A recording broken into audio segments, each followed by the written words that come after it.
Hello दोस्तों, welcome to Twins Explainer. The pursuit of happiness यानी खुशियों की तलाश। ये एक अमेरिकन बायोग्राफिकल ड्रामा फिल्म है जो 2006 में रिलीज हुई थी।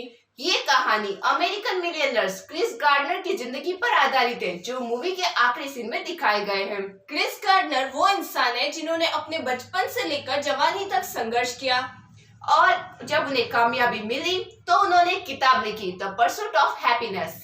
इस किताब में उन्होंने ये लिखा कि कैसे उन्होंने अपने और अपने बेटे को एक अच्छी जिंदगी देने के लिए संघर्ष किया। तो ये सब कुछ आपको इस मूवी में मिलेगा। तो आइए देखते हैं the pursuit of happiness. Movie की शुरुआत होती है जब क्रिस गार्डनर अपने बेटे क्रिस्टोफर को ट्यूशन छोड़ने जाता है और वहां से अपने काम के लिए निकल जाता है।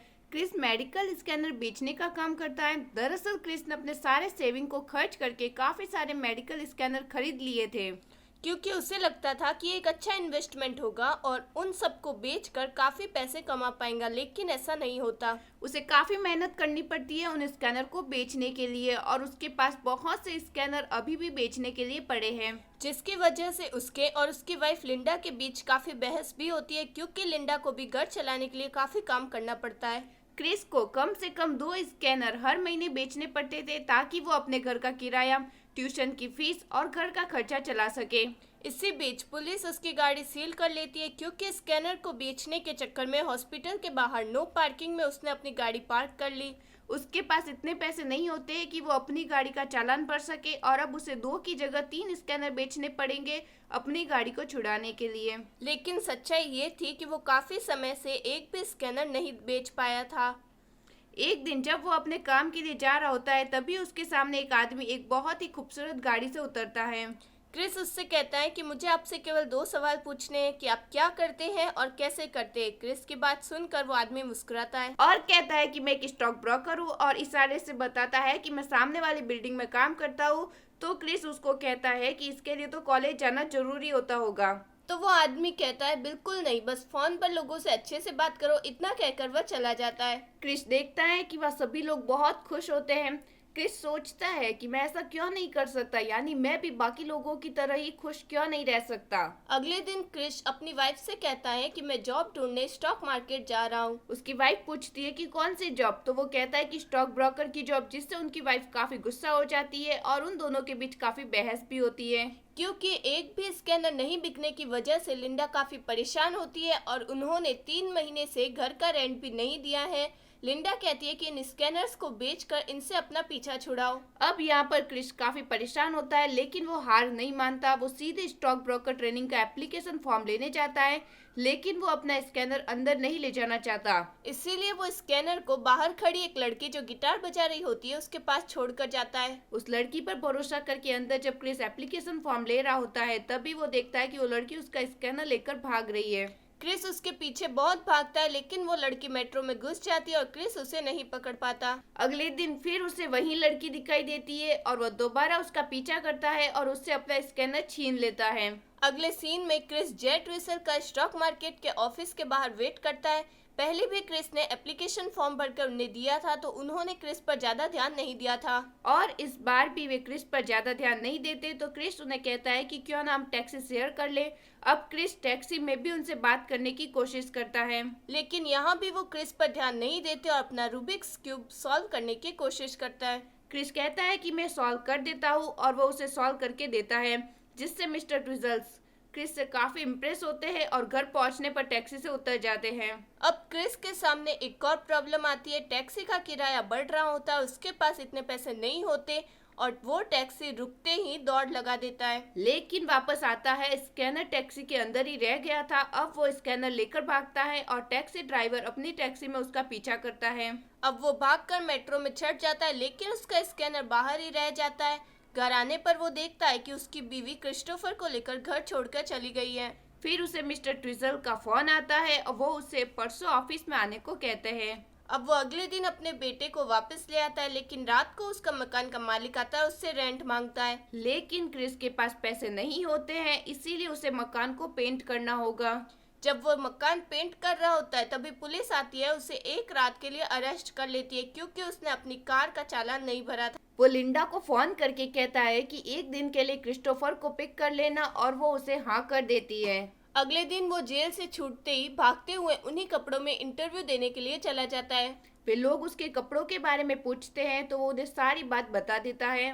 फिर वो उससे एक सवाल पूछते हैं कि अगर हम किसी ऐसे इंसान को जॉब पर रख ले जो पेंट करने वाले कपड़ों में इंटरव्यू देने आया है तो तुम क्या कहोगे। तो क्रिस कॉन्फिडेंटली उनसे कहता है कि फिर तो उसने बहुत ही अच्छी पैंट पहनी होगी, जिससे सभी लोग हंसने लगते हैं। फिर क्रिस को यहाँ पता चलता है कि इस जॉब में शुरू में कोई सैलरी नहीं है और इंटर्नशिप के बाद भी 20 में से केवल एक को ही जॉब मिलेगी। रात को जब लिंडा क्रिस्टोफर को लेकर आती है तो वो उसे बताती है कि वो न्यूयॉर्क जा रही है, उसे एक रेस्टोरेंट में जॉब मिली है। क्रिस उसे कहता है कि क्रिस्टोफर मेरे साथ रहेगा, तो वो बहुत दुखी होती है, लेकिन क्रिस के इन हालात में अब वो उसके साथ नहीं रह सकती और उसे हमेशा के लिए छोड़कर चली जाती है। अब क्रिस उस जॉब के लिए तैयार हो जाता है जिसमें केवल 20 में से केवल एक को ही जॉब मिलेगी। एक दिन सड़क पर उसे एक आदमी दिखता है जिसके पास उसका स्कैनर होता है जो मेट्रो के बाहर रह गया था और जिसे उस आदमी ने ले लिया था। क्रिस उसके पीछे भागता है और एक गाड़ी से टकरा जाता है और उस आदमी को नहीं पकड़ पाता और उसका एक जूता भी गुम हो जाता है, जिस पर ऑफिस में लोग उस पर हंसते हैं। अब वो कॉल सेट्स पर काम शुरू करता है क्योंकि 6 महीने में जो भी ज्यादा पैसा इकट्ठा करेगा उसे ही जॉब मिलेगी। क्योंकि उसके पास उसके बेटे की भी जिम्मेदारी होती है, वो 9 घंटों की जगह 6 घंटे ही काम करता है। वो पानी भी नहीं पीता क्योंकि कहीं उसका टाइम वॉशरूम में बर्बाद ना हो जाए। इसी बीच वो अपना एक स्कैनर बेचकर कुछ पैसे कमा लेता है और सब कुछ ठीक चल रहा होता है। लेकिन एक दिन उसे एक खत मिलता है जो गवर्नमेंट की तरफ से होता है, जिसमें लिखा होता है कि आपने अपना टैक्स नहीं भरा है और अगर आप इसे नहीं भरेंगे तो आपके बैंक अकाउंट से सारा पैसा जब्त कर लिया जाएगा बिना किसी नोटिस के।